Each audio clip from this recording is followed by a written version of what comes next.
Hmm. Sadhu, sadhu, sadhu. Udu Saranai, let me welcome our Dhamma Venerable, who will be giving us the Dhamma talk. Then also our committee members and all our Dhamma friends.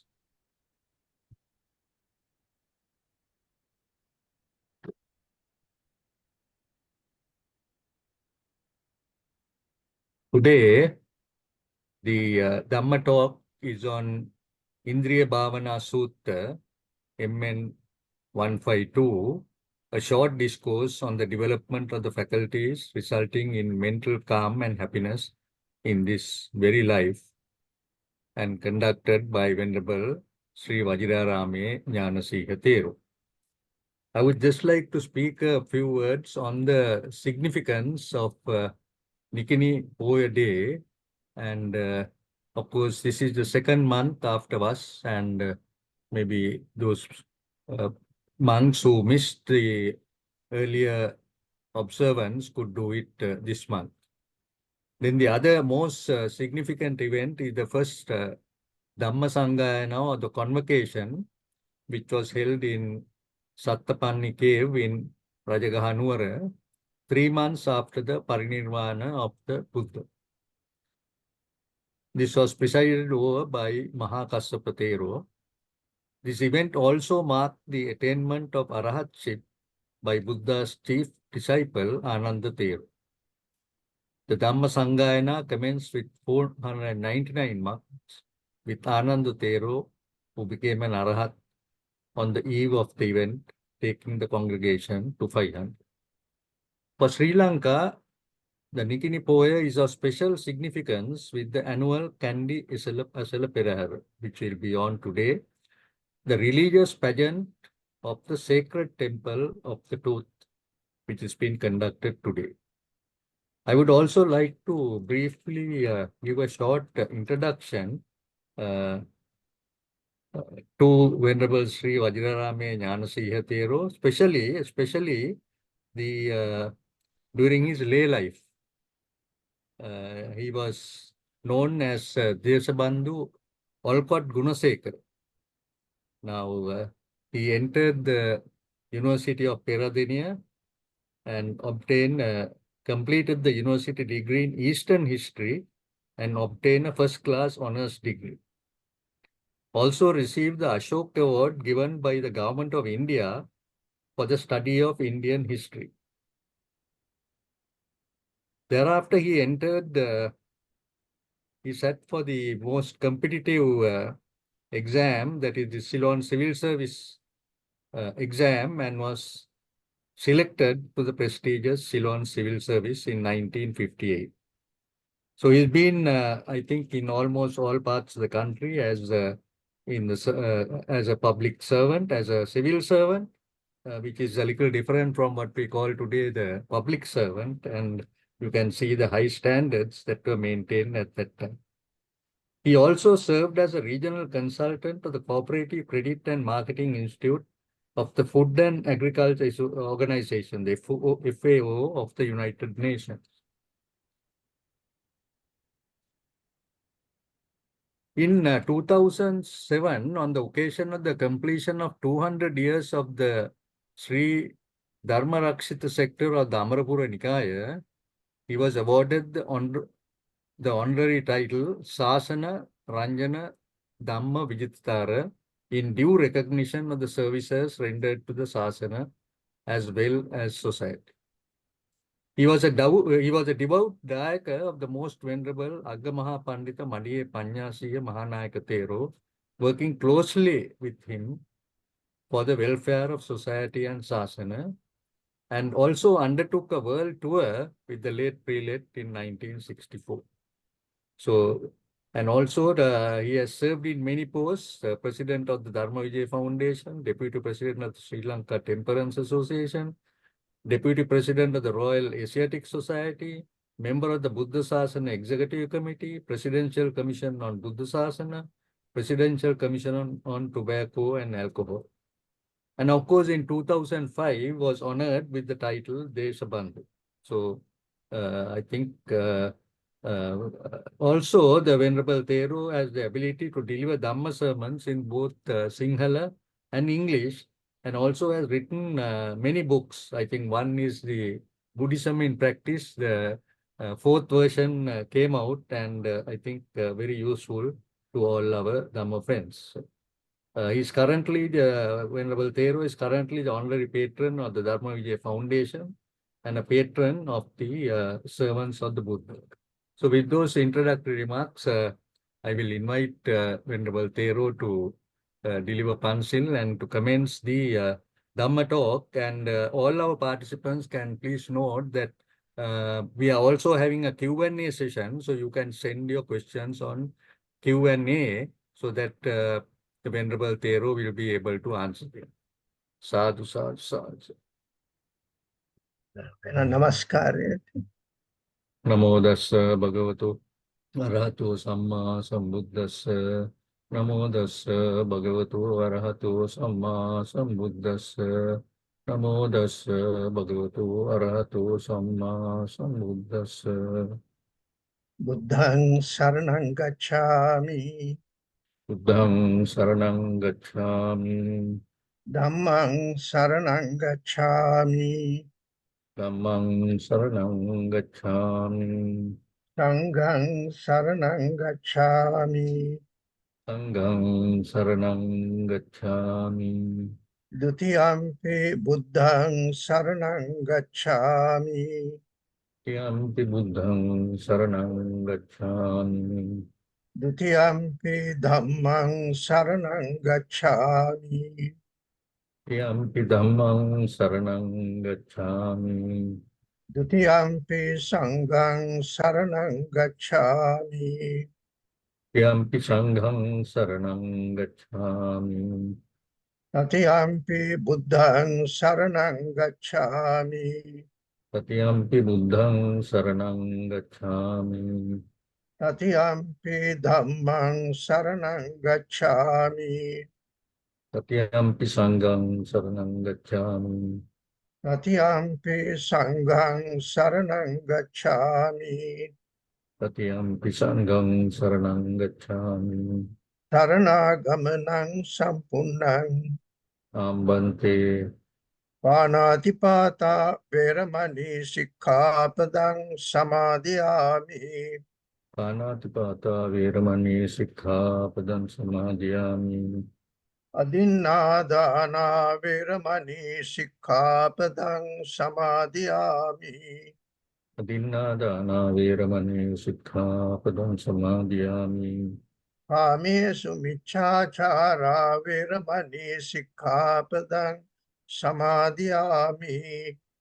Kamesu miccāchāra veramani sikkhapadam samadhiyami. Musāvādā veramani sikkhapadang samadhiyami. Savada veramani sikkhapadam samadhiyami. Suramira majjapamadattana veramani sikkhapadang samadhiyami. Amire madhumadattana veramani sikkhapadam samadhiyami. Apamadena sampadetha. Bante sat. Samanta chakravalesu atra gachantu devata.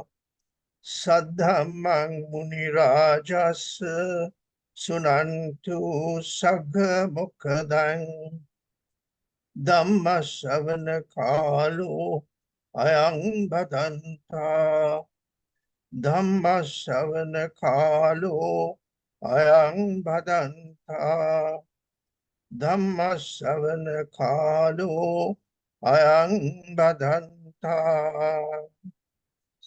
Namo tassa bhagavato arahato samma sambuddhassa. Namo tassa bhagavato arahato samma sambuddhassa.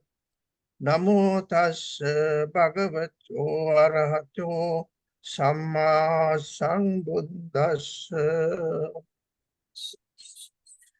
Idananda Bhikkhuno Chakkhuna Rupang Disva Uppajjati Manapang Uppajjati Amanapang Uppajjati Manapa Manapang So Evang Pajanati Uppannang ko me idang manapang Uppannang amanapang Uppannang manapa manapang Tanchako sang Sankatang Olarikang Paticca Samuppannang Etang Santang Etang Panitang Yadidang Upekkati Tassa tang uppannang manapang uppannang amanapang uppannang manapa manapan niruchyati upekha santati. Here Ananda, when a bhikkhu sees a form with the eye, there arises in him what is agreeable, there arises what is disagreeable, there arises what is both agreeable and disagreeable. He understands this. There's arisen in me what is agreeable, there's arisen what is disagreeable, there's arisen what is both agreeable and disagreeable. But that is conditioned, gross, dependently arisen. This is peaceful, this is sublime. That is equanimity. The agreeable that arose, the disagreeable that arose, and both agreeable and disagreeable that arose cease in him, and equanimity established. Now the above is from the Indriyabhavana Sutta, Majjhima Nikaya, that's Sutta number 152, or the last Sutta of the Majjhima Nikaya. So the discussion today will be on that particular sutta. And Professor Vatavana mentioned about the importance of the Nikini Poya, but there is one other aspect. For our bhikkhus, it's compulsory that we observe the rains retreat. And that's compulsory. You know, it's no upasampada bhikkhu can say, I'm not observing the retreat. That's the Buddha's injunction. And the first, there is something called the Peravas, the early observation, and that's on the Asalapoya day. And the last or the last occasion, or the last occasion or the late occasion, which is called Pasuvas, is the month of Nikini. So it's for the bhikkhus, it's extremely important that if by any chance, for any reason, it's not possible for us to have observed the uposatha, the Vasa, or the rains retreat on the Asalapoya day, we are compelled to have it, or it's the Buddha's injunction that we should have it. We should observe that in the month of Nikini. So that's the most important, besides what Professor Vatavana mentioned about the other aspects which are important also in the sasana, from the sasana point of view. And also I would like to commend Professor Vatavana for his personal commitment with the assistance of few others, like Mr. Nilavira is here, then Mr. Senaka Samar Singh, I see him. They're all part of this. And they are the assistants and in conducting this international Dhamma program. I think it started 2.5 years ago, I think, I don't know. But I can remember, but I made one of the, on the Vasa,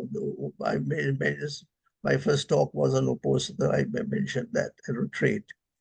So whatever it is, I hope that this sermon, and the importance of this period is the bus period. It's not only for the bhikkhus, bhikkhunis, but upasaka, upasikas is a period that we get together, and the bhikkhus are not expected to go out, and if they go out, they have to return to their station within 7 days.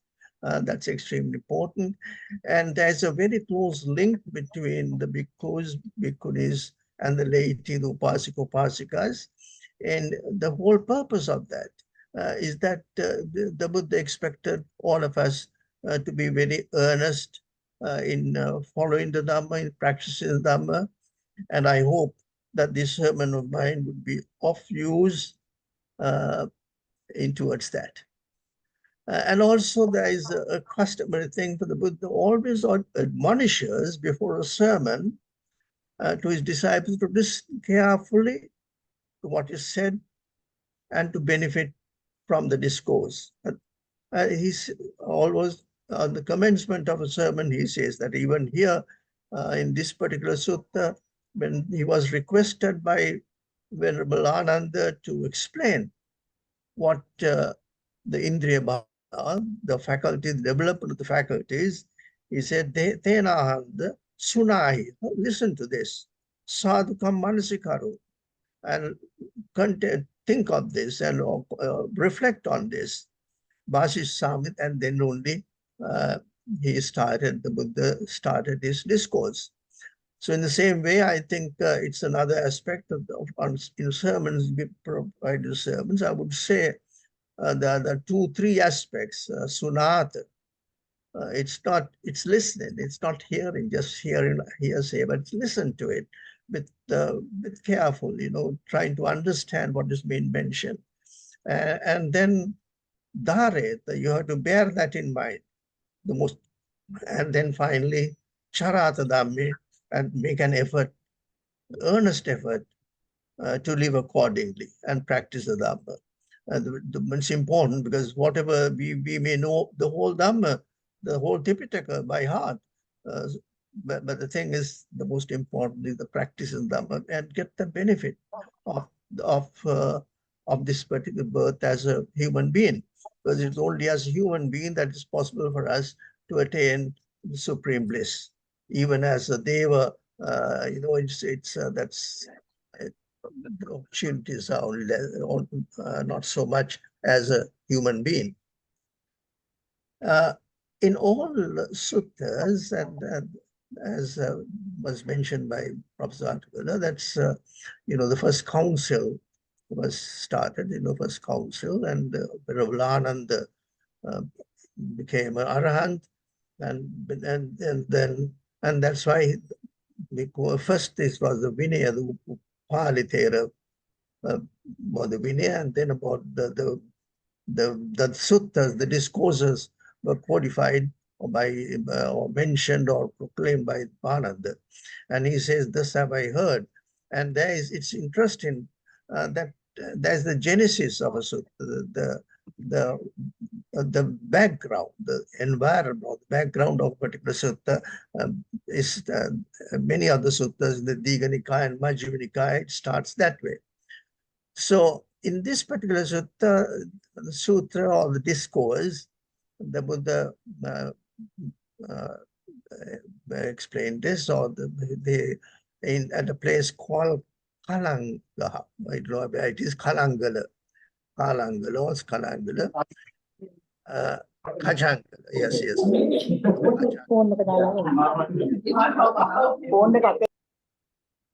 Then there's a Brahmin came Uttara. Uttara means answer in Sinhala.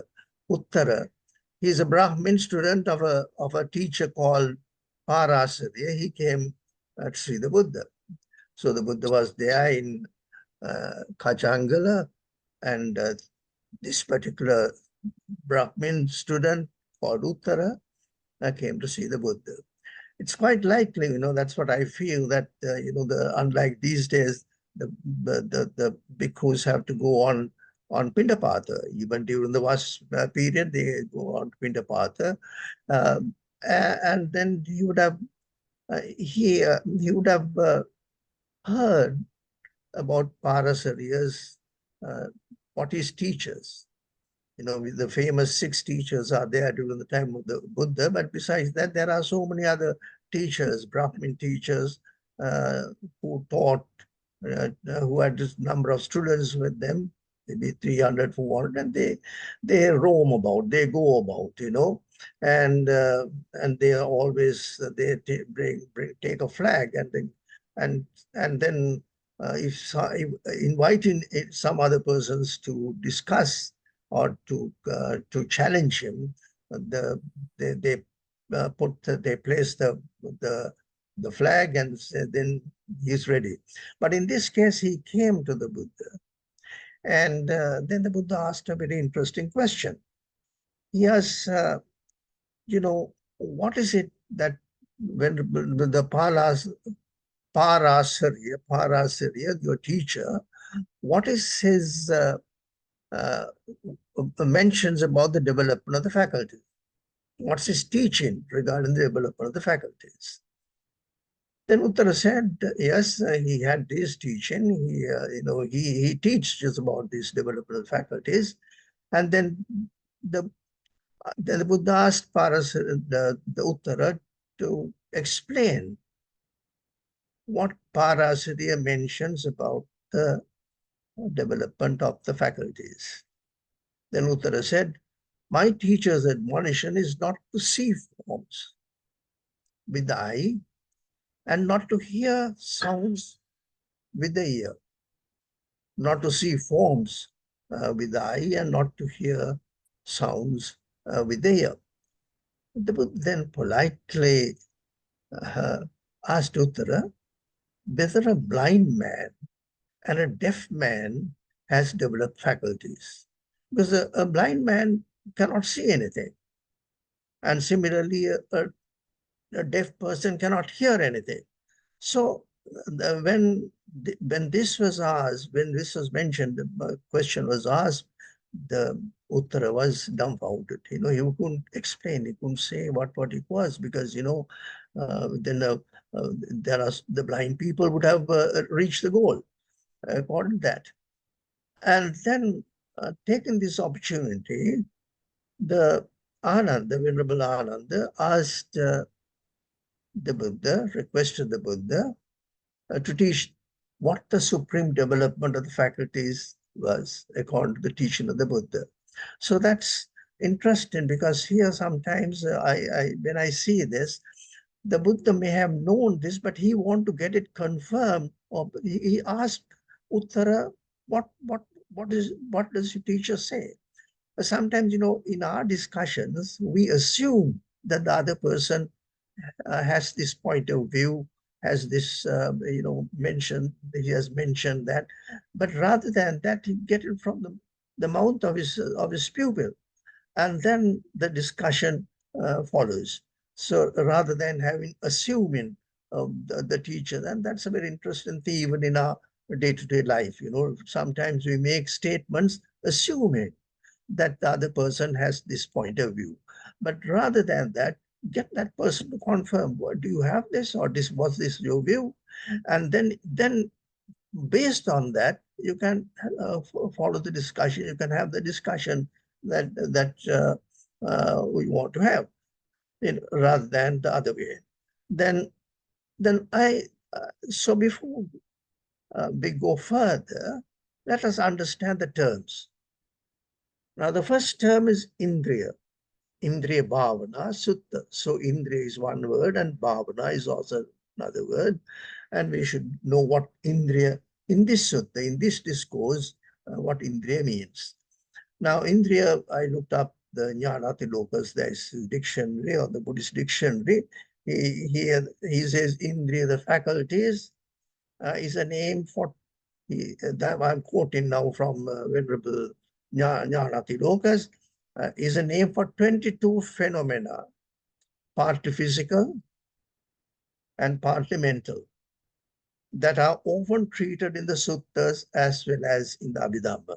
So that 22 phenomena, the faculties. Of the 22 phenomena referred, they include the 6 ayatana. Now, ayatana are the sense bases. The eye, the ear, nose, tongue, body, and mind. So these are the six senses. So that's ayatana. And also, I think all of us, many of us know about the other indriya, the spiritual faculties, Indriyabhavana, that's like saddha, faith, virya, energy, sati, mindfulness, samadhi, concentration, and panya, wisdom. So in this sutta, the word Indriya refers to six ayatanas. That means, it's not the other Indriya, spiritual Indriyas, but here the six ayatanas, that's the eye, ear, nose, tongue, body, and mind. And these are the six sense bases. Now, and bhavana in this sutta is, to me, is best rendered as development or mental development, and not meditation, because normally when we say bhavana, meditation, which is how we are used to taking bhavana as meditation. Hence, Indriya Bhavana I feel, should not be taken as meditation on the six ayatanas. It's not meditation, in that sense, but it is a development of your senses. And development, how do you develop these sense bases? And that also is very intriguing, because when you think of the word Indriya, you know, we always think. Yeah.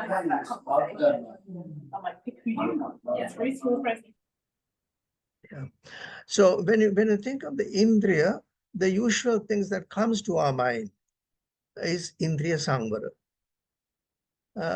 the restraint of the Indriya.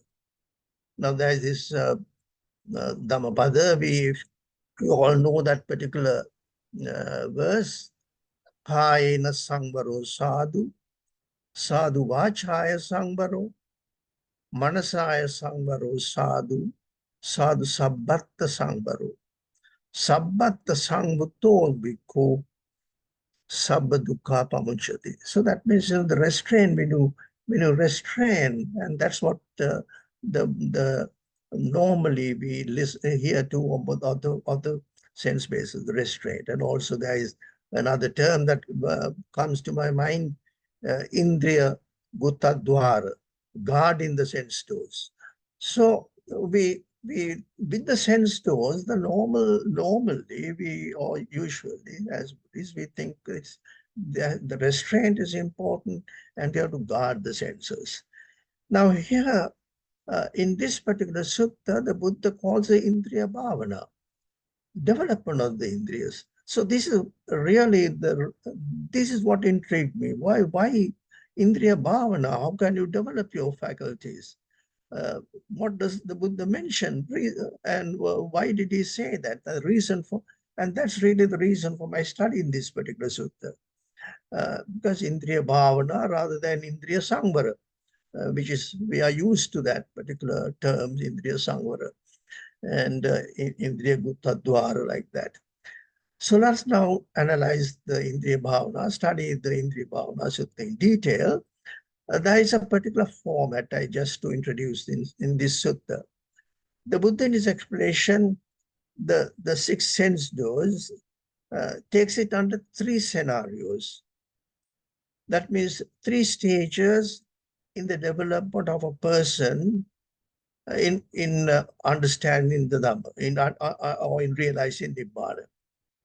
Now, there is the stage before you become a Sotapanna. There is the stage even when you do not know what Buddhism is. So there are so many. So in the world, there are about 500 million Buddhists, but of 8 billion, the population is over 8 billion.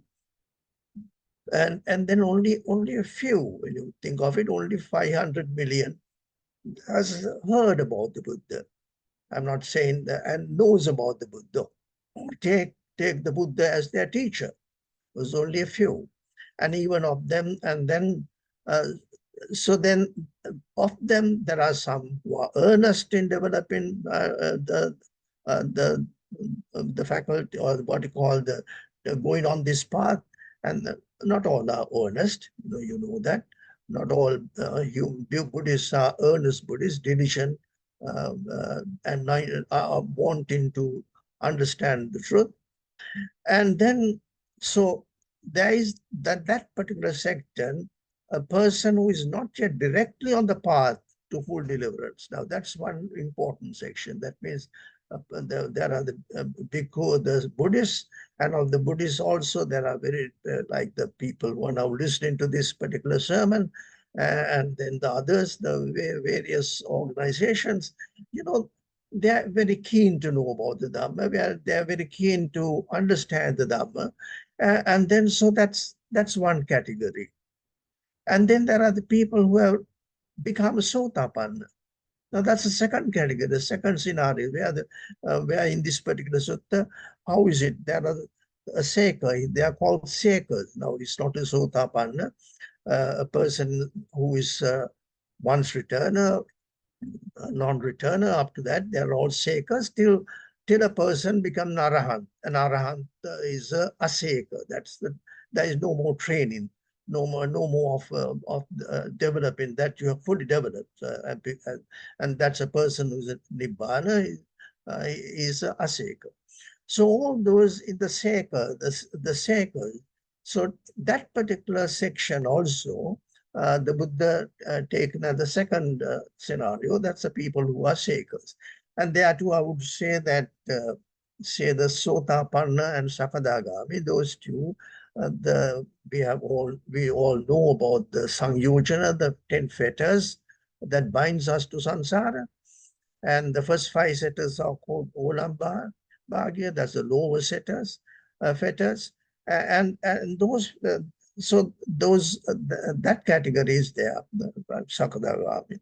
And then the third category are in this one, are the Aseka, the Buddha, who have reached the goal. Arahants during the time of the Buddha, and also anyone who has become Arahant, who has understood Dhamma. So of these three categories, I'll be dealing mostly with category 1. And category 2, I'll mention something, but the category 2 is also important.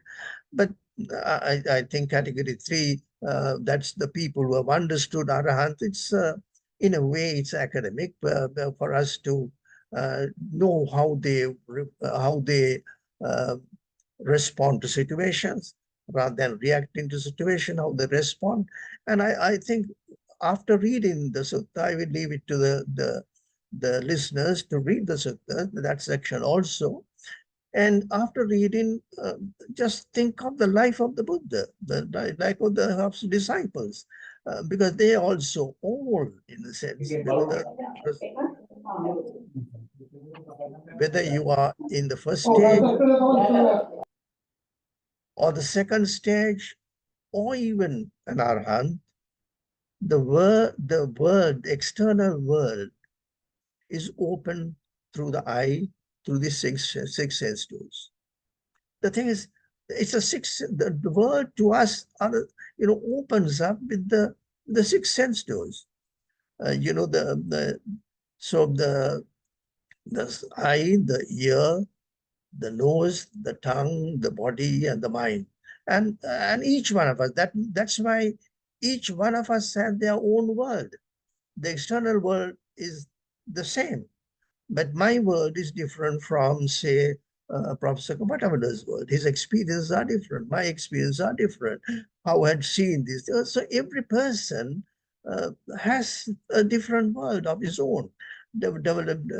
People have read something, people have not read something, all that. So it's extremely important. So even the Arahants and the Buddha, they also lived in this world. And that's an important aspect that we have to consider, we have to think of.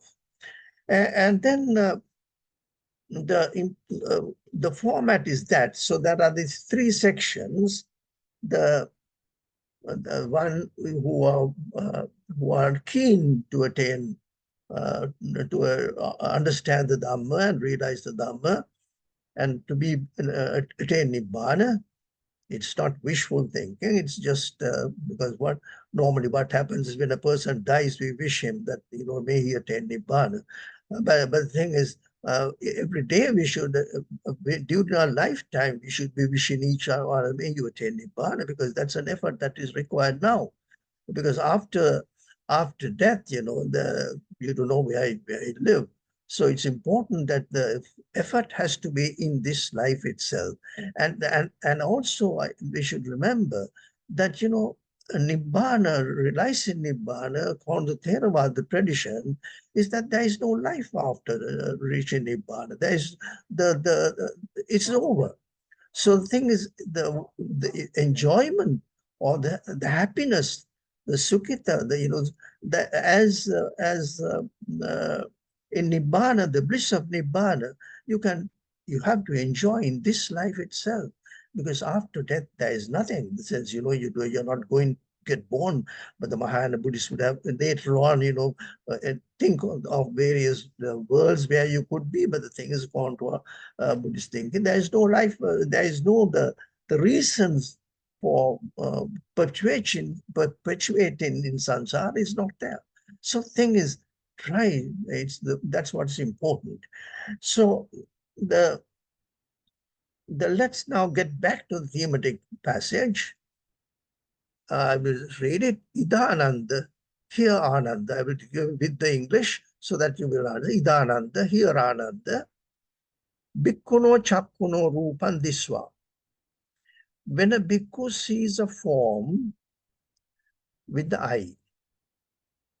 Now here, please remember when these are discourse to the bhikkhus, but it applies to all of us. It applies to the bhikkhunis, it applies to upasakas, upasikas, everyone, the Dhamma is for everyone. It's not for very specifically for one group.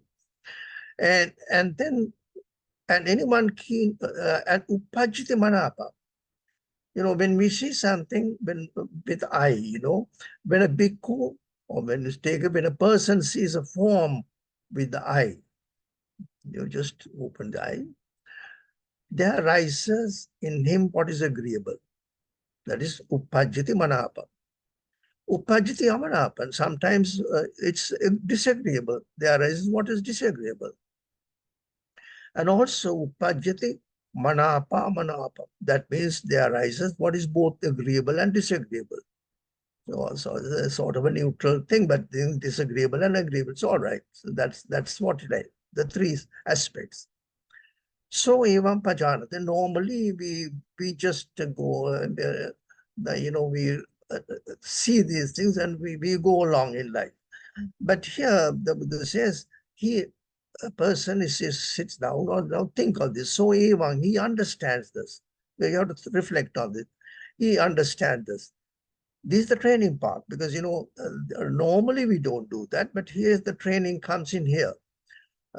He understands, and there has arisen in me what is agreeable.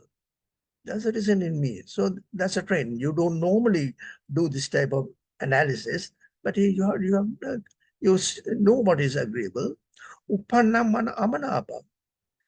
There has a reason what is disagreeable. Uppannam manapa manapa. There's a reason what is both agreeable and disagreeable. So the Buddha here wants us to reflect further. And then it occurs, tanchako, the occurs tanchako, but sankatam.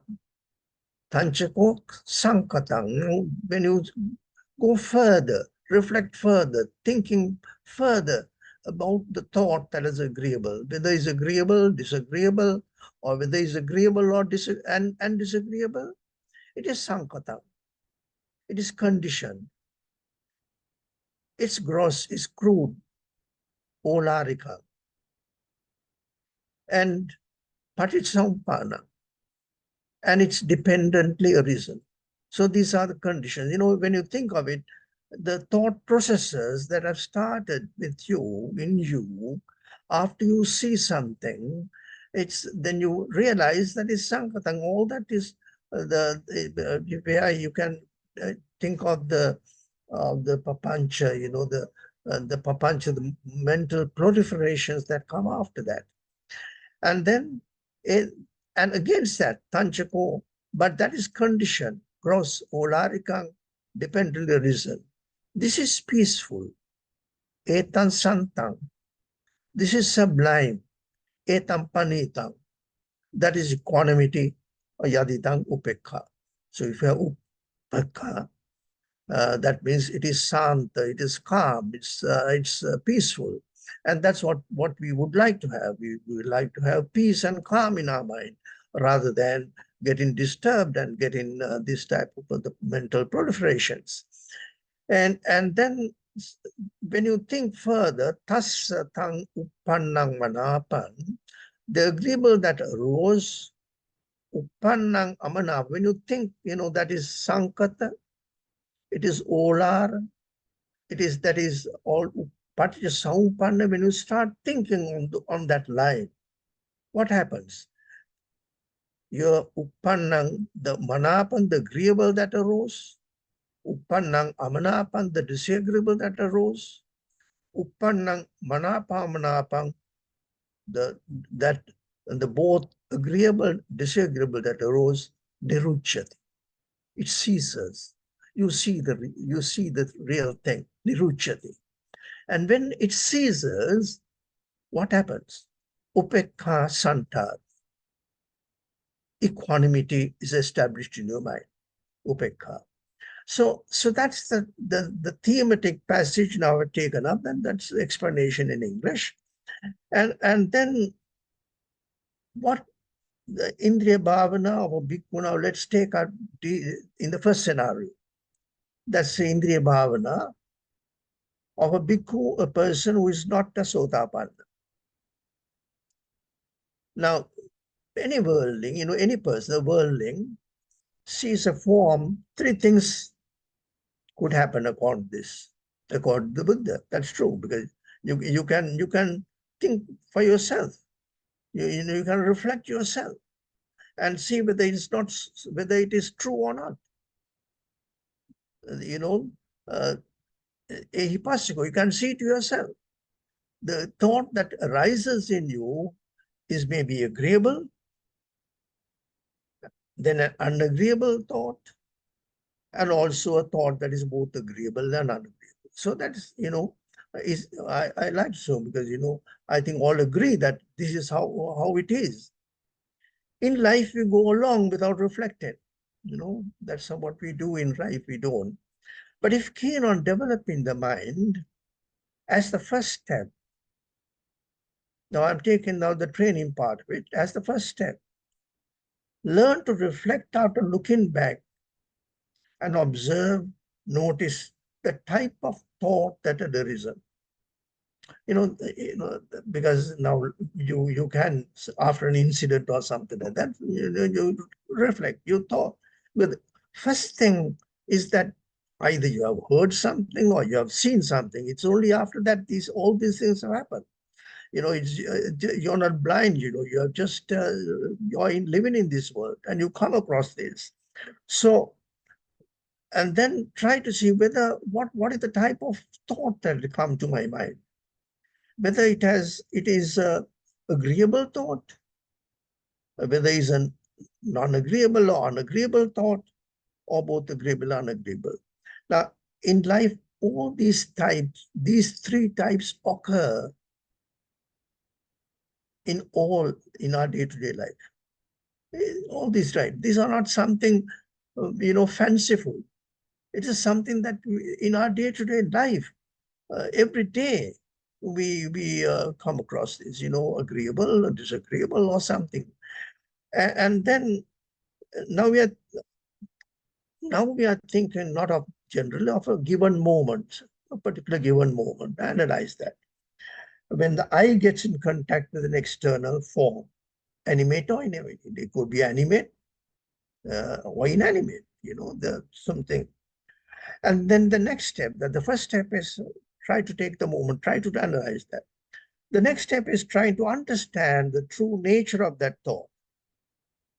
understand the true nature of that thought. When you look closely at that thought that had arisen, whether agreeable, unagreeable, or both agreeable and unagreeable, you will notice that it was mind-made. It was mind-made. And also it was gross. It is not, the calm was not there. It was disturbed. And as a result, dependent on causes, dependent on different causes. Now, so this is, we will notice this, that is normally what happens to us, but we are analyzing a particular moment and trying to see that. And then let us take a bhikkhu in the time of the Buddha now, let's say, because during the time of the Buddha, many a time the Buddha says, the Rukhamula Gatova, Sunyagara Gatova, Aranya Gatova, go to the forest, go to the, and even here in this one, in this particular sutta, the Buddha at the end says, Ananda, please go to the root of a tree and then start this, analyzing this. Now, let us take a bhikkhu in the time of the Buddha who has not attained, because the not attained the Sotapanna. And let us suppose that the bhikkhu, now I'm taking a scenario, is peacefully meditating under a tree. Having gone to the forest, and he hears, let's see, he hears an approaching footstep. When he hears that, he looks up, and his eyes come into contact with the form. Immediately, when that comes, there is his eye consciousness is aroused. You look up, and you see a form, and the eye consciousness arises. And when the eye that is internal, the form that is external, and the arisen eye consciousness meet, I think the Pali, many know this Pali, when they meet, there is contact, passa, the contact. So that's passa. And when with contact, there is passa, pacha, pachaya, vedana, feeling comes. After contact only you get your feeling, the vedana, the feeling, agreeable, disagreeable, or feeling that is agreeable or disagreeable. And then that leads to recognition, perception. You perceive something, or recognition. You just first heard this noise, or some footstep, and then you open your eyes, and then it's saying then you recognize. The form gets an identity.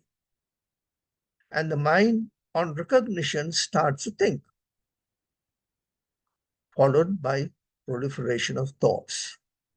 Taking the past, the past comes to my mind, then the future comes to my mind, the present also comes to my mind. And the normal, and also along with that, the notion of I also emerges. And the bhikkhus will start reacting in accordance with his perception of the form as agreeable, unagreeable, and both agreeable and unagreeable. Now, these are peacefully, he was meditating, but he heard this, and then he was disturbed, and then all this has proliferation of thoughts. The reaction differs. When the form is recognized, if the form is one's mother, his mother is coming. It's then it's different. A good friend who has come after a long period of time. Now people who come to me and say, I have not seen you after you becoming a bhikkhu. And so he comes and he looks at me and find it in this thing. He's a good friend. It could be a beautiful woman,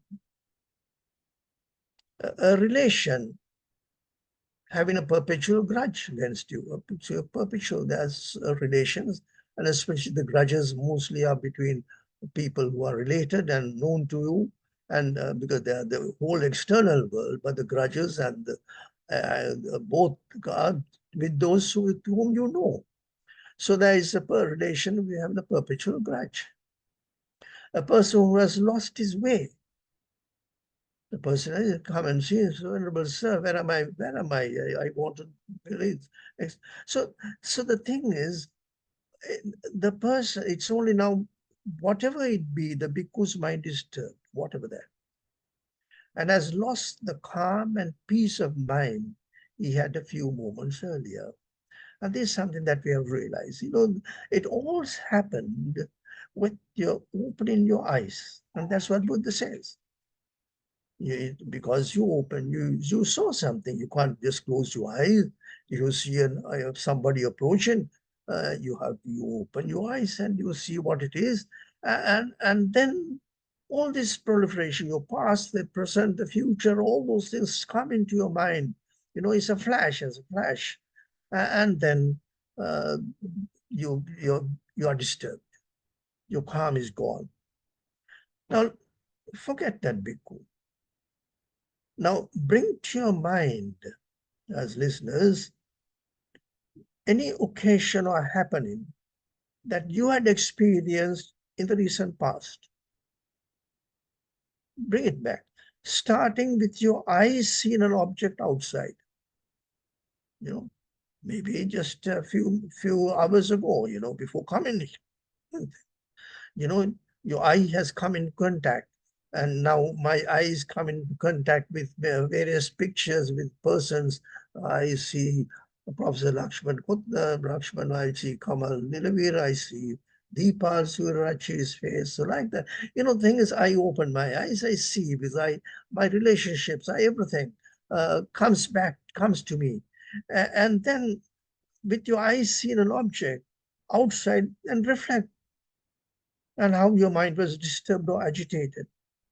And the consequent, normally the consequent deeds, vocal or physical, and the mental confusion, the mental agitation, the mentally things, sometimes even the best friend coming at the wrong time, you mentally, you're agitated.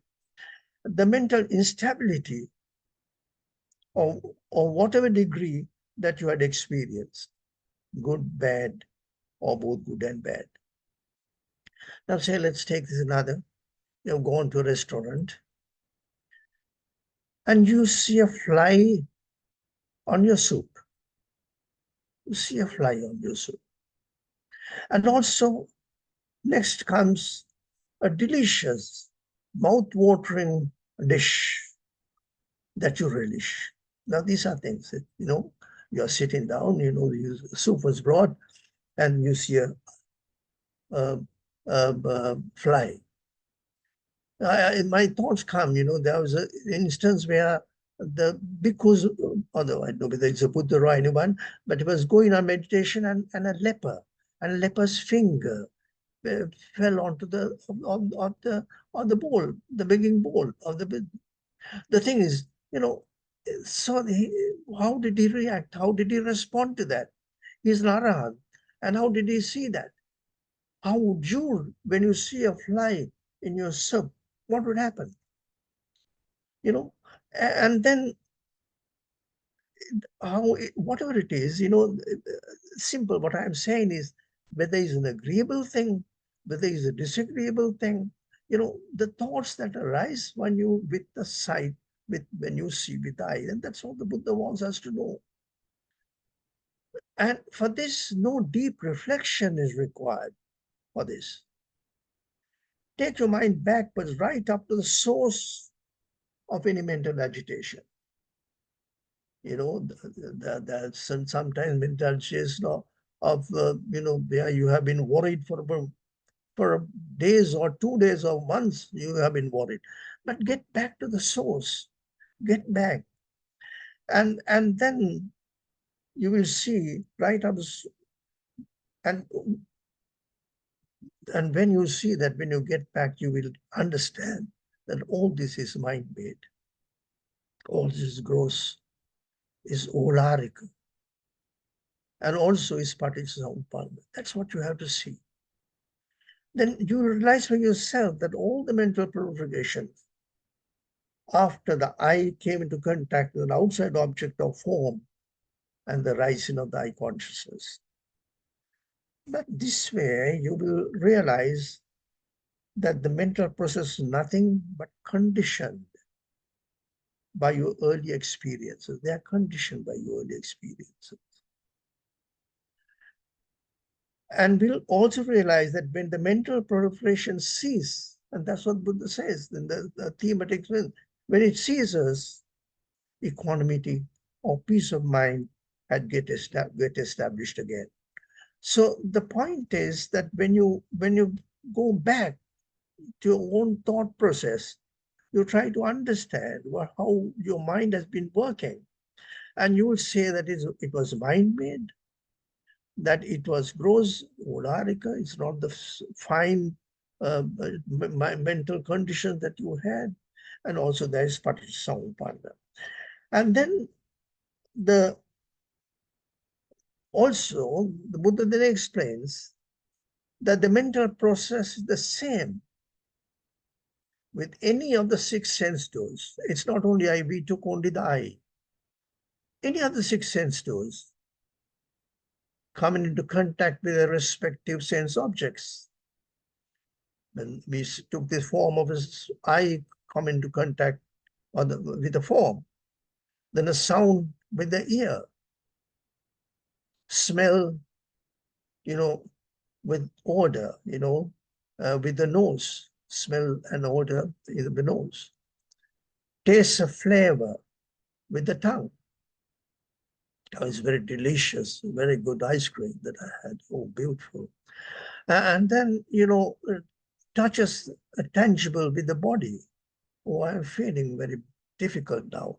Like that, you get all those things. And then finally, the mental object to the mind. The mental object, that's the most disturbing sometimes, the mental object. And if the faculties are not developed, what would happen? You get disturbed. In other words, the resultant proliferation of thoughts, we always call it papancha karana, sometimes we say it is papancha karana. The proliferation of thoughts had taken away the peace and calm of the mind. The equanimous mind, or the state of upekkha, that anyone would relish. We always like that peaceful mind, the calm mind in day-to-day life. What we relish with. That's what we like, to have a calm, peaceful mind. And we'd get disturbed. Sometimes we ourselves the cause for that. We read the papers. We see what's happening. And when you start reading the papers, and we get disturbed mentally, although we can't do anything about it except that we could advise. We could give the proper advice at the proper time if you can. And that's important. But that is not getting disturbed. Rather than without getting disturbed, you know about it. You're concerned about it. And you do that without getting disturbed. So because by getting disturbed, your mental proliferation, your mental thoughts are not what you call clear. It's either you say or we say that, when you like something or when you dislike something, or that feelings that are there with that. And then, but what the Buddha in developing, now we'll discuss, we see this, what is developing the faculties. The Buddha wants us to develop the faculties and develop the mental skill in order to get to that peace, that calm that you had as quickly as possible. That's what is required. And to test oneself whether you are, the Buddha has given very interesting yardsticks. Has given us yardsticks. If you have fully developed, in the sense, in this particular, as a person who is going on the path, is not a Sotapanna yet. If you can get back to that state of calm quickly, then that time period. So he says the different yardsticks. Now I mentioned in the sutta mentions of the different yardsticks. The eye. You have to get to that state before the batting of the eyelids. Batting of the eyelids. What? Before the batting of the eyelids, you have to get to that. With the eye, the thing is interesting. The Buddha, the yardsticks differ according to your senses, so that gets home the teaching of the Buddha. With the eye, the snapping of the fingers. He says, of a strong man. Now, I can't. I find it very difficult to snap.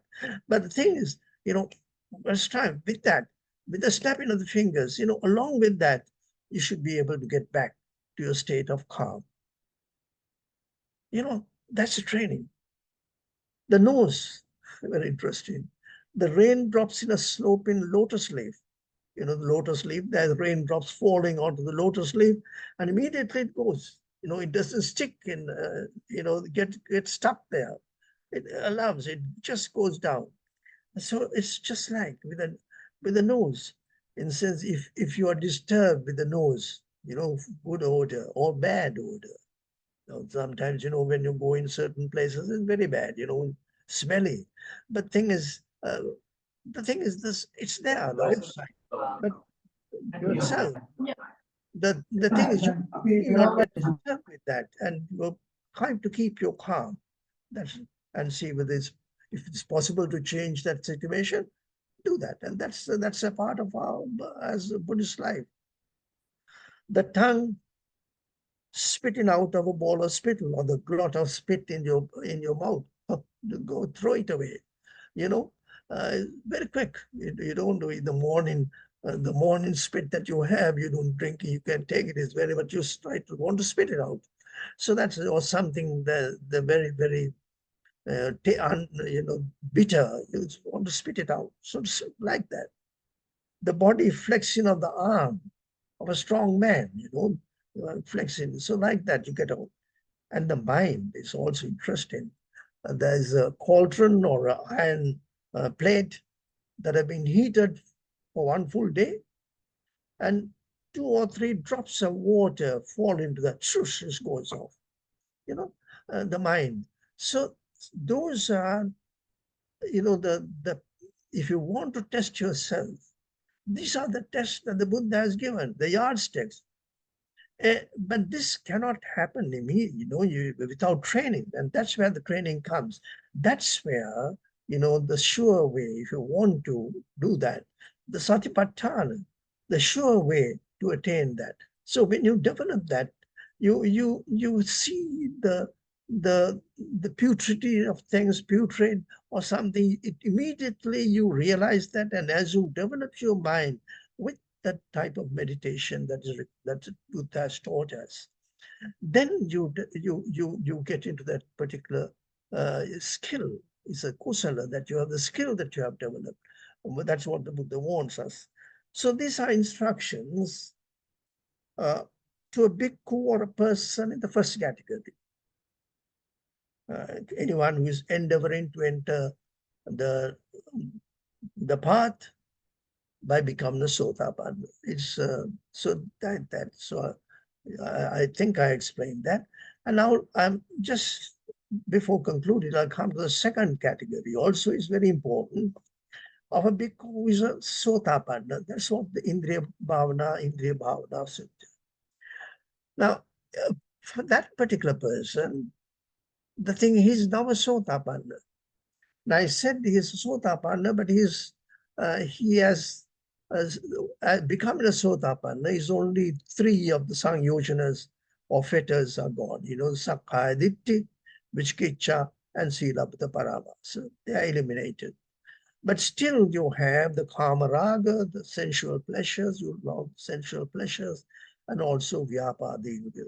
And that's only when you become a Sakadagami, it's attenuated, it's reduced. These defiling factors are reduced in one. And then it's only when you become an anagami, therefore, the 5 gross fetters we call the olambar, sangyo, they get fully eliminated. And in that particular case, the Buddha says, interestingly, when such a thing arises, attiyati, the three words are, we come across, attiyati, hariyati, jiguchyati. We see that in the also these three words coming up in the in one of the what's I think Dasa Sanyas, one of the Sanyas. Attiyati, hariyati, gujiguchyati. You get worried. Why is it that this happened to me? There's a worry that this has happened to me. And more than that, attiyata hariyati, I'm ashamed of myself. You should be ashamed. Hariyati comes from hiri, hariyati, and jiguchyati, and that you keep disgusted. For the time being, the thing is you're on the path, you're on a sotapanna. And now don't discuss this from the point of view of depression and all those things. But he's a person who's sotapanna, and he wants to go further. He's a seeker and trying to develop your thoughts.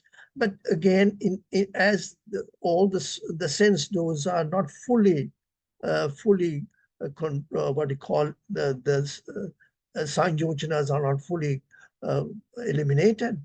These kamaraga, those comes, the vyapa, the ill will arises.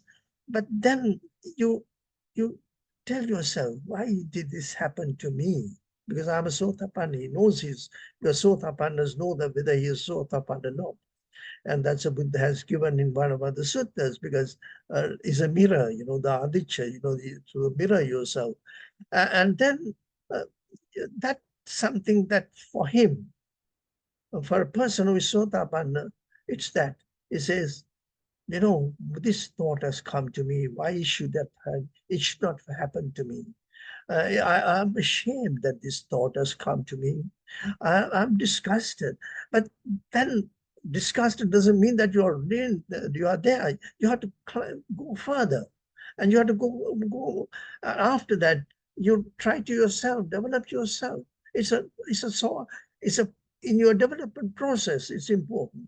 And that is why I think even a layman, I find, even a person with other, you say, hiri-ottappa. They are called the two main cardinal things for anyone to have.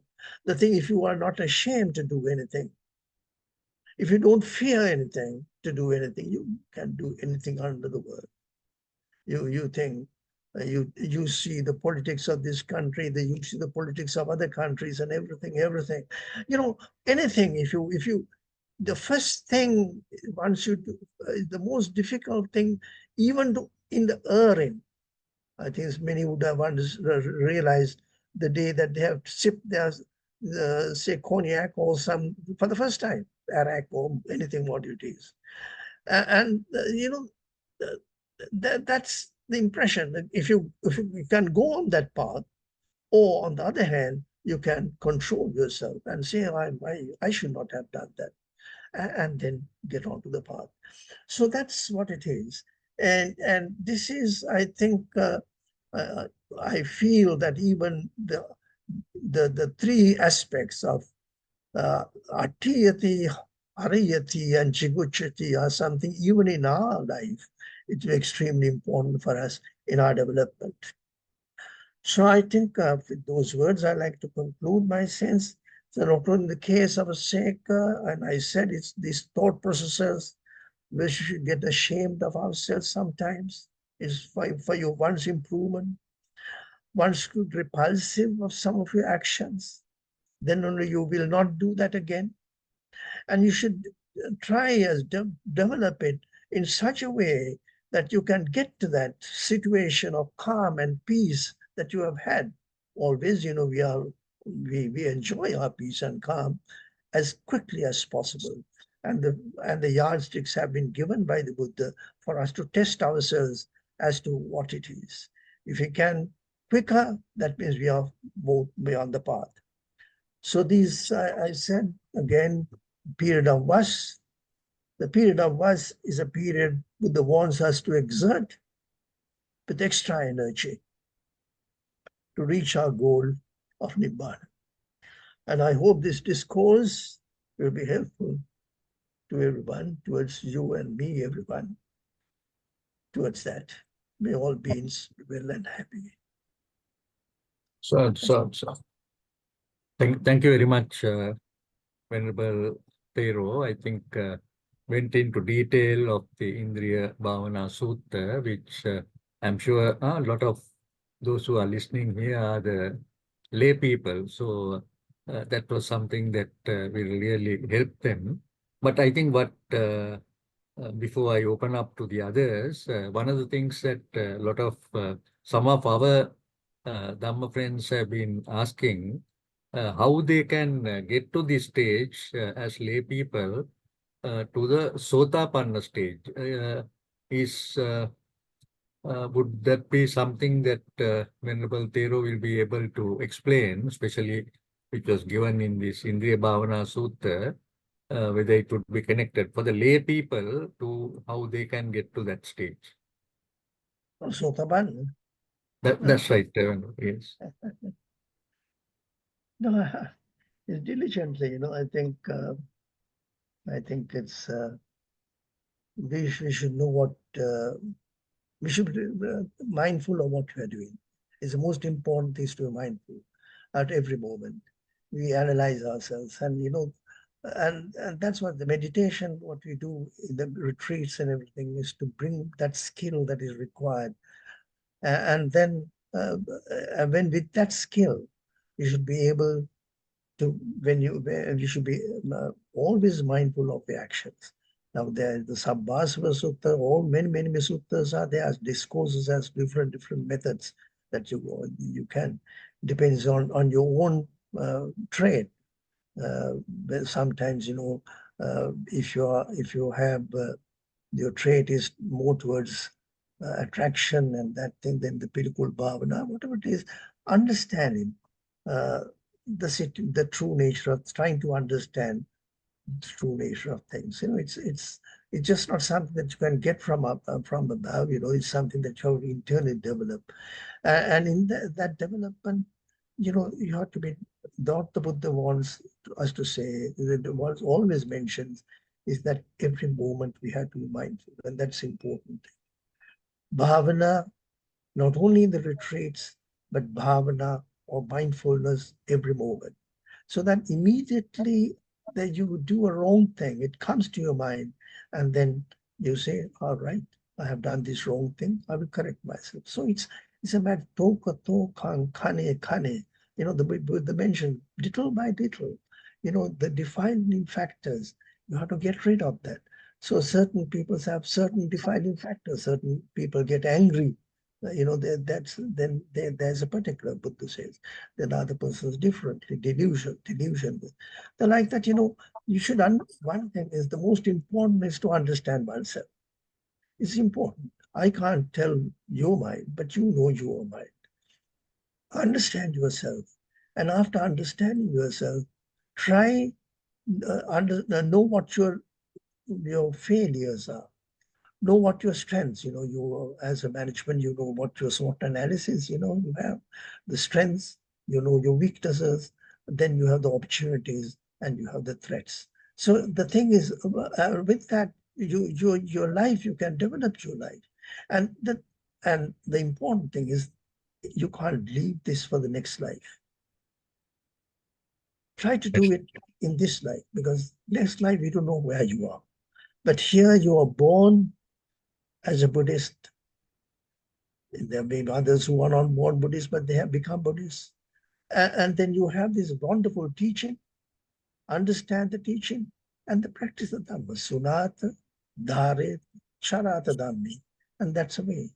So there is no other except the hard way of doing that. Thank you very much, Venerable Tero. Can I ask Deepal Suryaraj, who is present here? Deepal, can you have any comments or questions to Venerable Tero? And the others can send your questions on Q&A. If you need any clarifications, please send it on Q&A. Over to you, Deepal. It was at one level, it's quite a very deep sutra you have selected to discuss. And those yardsticks given by Buddha tells how much work we have to do. And two thoughts that comes here. One is the importance of mindfulness. So you very correctly mentioned that this is a skill. So how quickly can you realize, right? One question I wanted to ask you, Venerable Sir, now when you talk of physical experiences, it is not only external, isn't it? It is even internal feelings, or is it only the external feeling? That is one question. Second one is when it comes to mental experiences, it changes so fast. So then the moment you become aware, then you are aware of some mental impression that took place a nanosecond before. So you are not observing it immediately, but you are recalling and analyzing. Those are the two questions I have. How does it happen, or is that okay, or is that the way to do? Because you may not be able to catch it immediately on the mind moment, because the moment you become aware, what is present is the thought of awareness. And then you are looking at something that just happened a while before. It's very, very subtle. Yes. The first question, the thing is, when you say dukkha, suffering, there are three stages. There is dukkha. Now that is physical. Sometimes you are not well. And then there is dukkha. You have to accept that position. Then viparinama dukkha, changing. And you're old and aging. All these processes are there. Sometimes this could disturb your mental calm. But when you accept that position, those are internal things, not dual. But when you accept that position that you are getting old, it's not something that is because only you are getting old. Everybody is getting old. Any person who is born gets old. So when you accept that position, when you then it's completely different. This is why even in the Bojjhanga Suttas, rather than thinking about that other pain, rather than thinking of the other things, quickly. Positive thinking is extremely important. When you start thinking positively, all those negative thoughts will go, because with negative thoughts, there'll be always, this unhappiness, the calmness is gone. But when you develop it positively, accept the most important, accept it. This this is something that is, gross. It's not something that you understand that. So it comes with understanding. And along with understanding, you are able, and that's a yardstick was given. So the thing is now, it's the Buddha, the Arahants at that time, they also went along that path. On the samsara. The thing is, we are thinking of you and me because in my mind, we say it's kind of, every moment.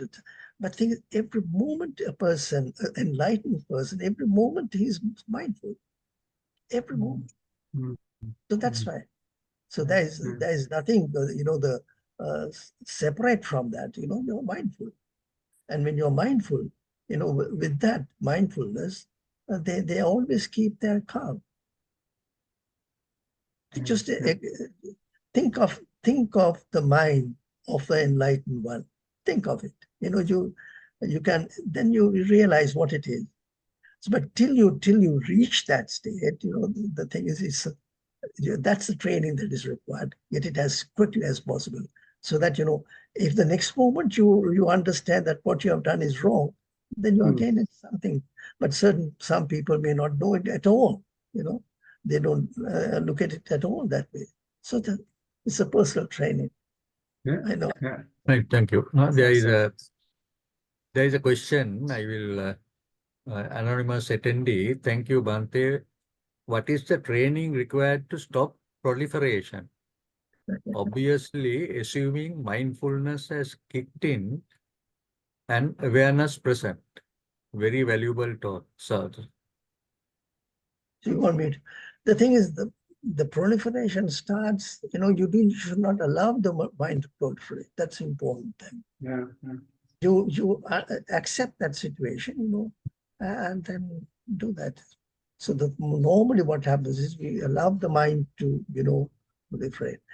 True enough, but sometimes, when you are on a discussion, say in the Buddha, even at this particular, there was thinking process was there, or the Buddha would not say, even then the blind person so that means the Buddha immediately, responded in that particular way for him to understand that, that his way of thinking is not the correct way of thinking.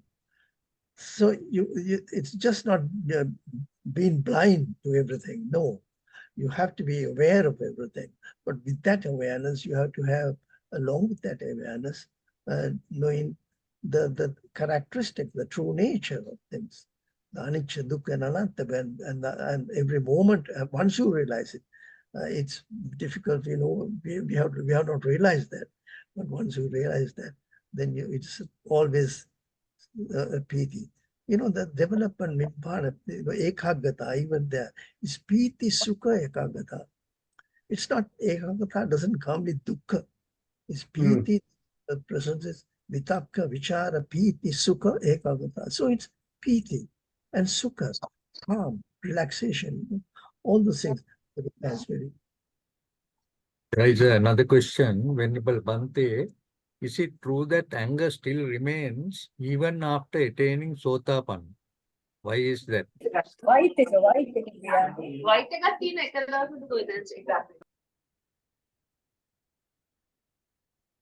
Yes. Is it? The anger, even, the sangyojana, the I, the sakkaya ditthi vichikicha, but the kamaraga. But thing is, the other 5 also is there. After the uddam bhagi, there's the arupa raga, then rupa raga, arupa raga, mana, uttacha, avijja. That is only after you attain arahant. So that is the man, the conceit, all those things. The I, even it's mentioned that, say, somebody, that Venerable Ananda, he has this effort. I want to be an arahant because tomorrow the Sangayana is there and I have to do that. So the I in a very subtle way, it was there. It was the moment it seems that, when he was on his way, he would want to recline, he gave up that. There was no I, but he was going to sleep. And then he realized that. So the thing is, right up to the last moment, is I, the mana. Mana is compared. Is there mana, uttacha, avijja?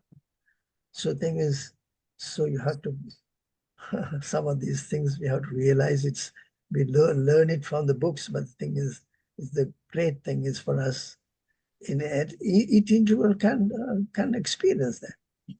Can experience, experiencing, if you think on the wrong way, now say that, and if you think on the right way, then you can compare to yourself and then improve yourself.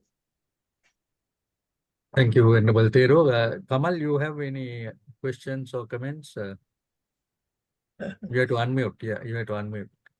Actually, Venerable, it was really enlightening listening to your Dhamma talk for lay people like us who are overseas. And what I can take home is that the importance of mindfulness and how to attain and practice it to make it a skill. And this is something which is really valuable for us, because we have so many pressures managing everything on our own here. So the question is, for us to attain mindfulness, we have to follow the Dhamma and also read as many publications as possible. And I look forward very much to paying my respect when I come to Sri Lanka end of the year. Thank you very much, Thank you, Sangha. Thank you. I just want to mention that in this particular sutta, the world is open with your eyes, the six senses. So it's at that particular moment, at that particular thing, you have to develop in that. They don't allow it. So the moment you see something, and the moment you see something which is not agreeable, and if you stop your proliferation, that means that's your mental, that's mentally you're making that's your own.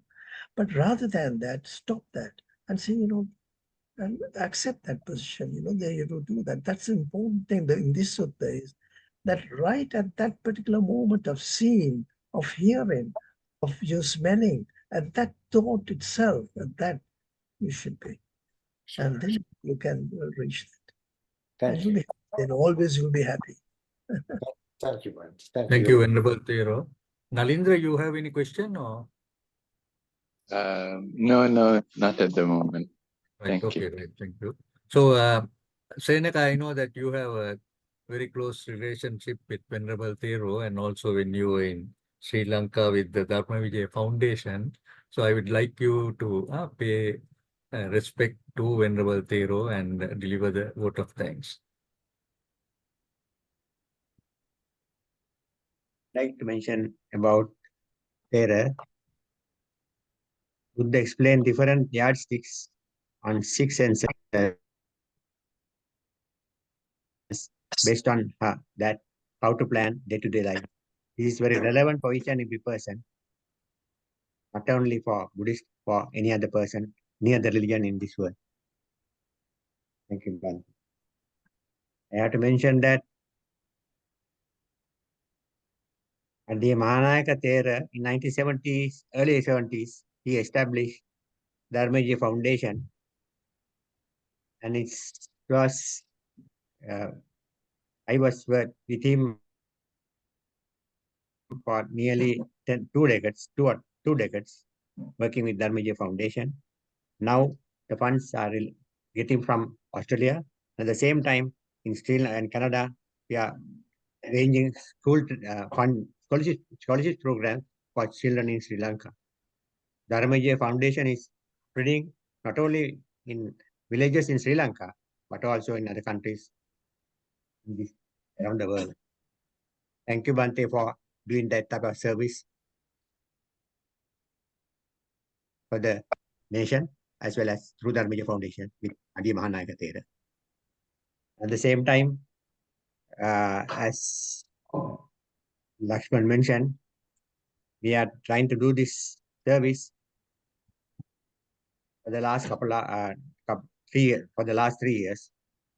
And at the same time, I want to inform you that when my granddaughter had want to do some studies in his 4th year of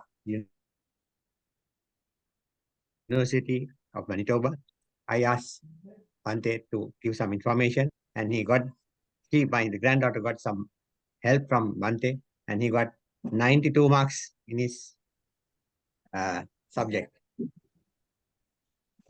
So that is the service that Bhante had done for this part of the world. So his service not only for Sri Lanka, but also for the other countries. So, thank you very much, Bhante. Yes, self-finished. Yeah, Venerable Thero, thank you very much. I think I must thank Senaka for paying respect and giving the vote of thanks. And before conclusion, can we pay merit to the Devas and the departed? And Venerable Thero, whether you'll be able to give the stanzas. Yes.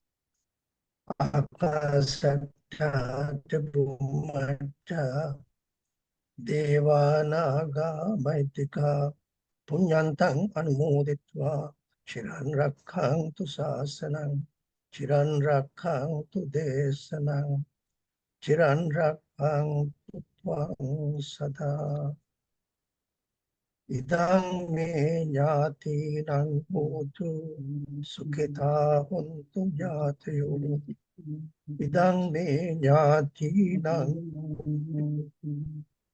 Kita punyatayo idang me nyati nang putu suketa punyatayo abhivadana silesa nichang adda pachayino chattaro dhamma vadhanti ayuvanno sukhang balang Ayurarogya sampatti sagga sampatti mevacha to nibbana sampatti iminate samicchatu.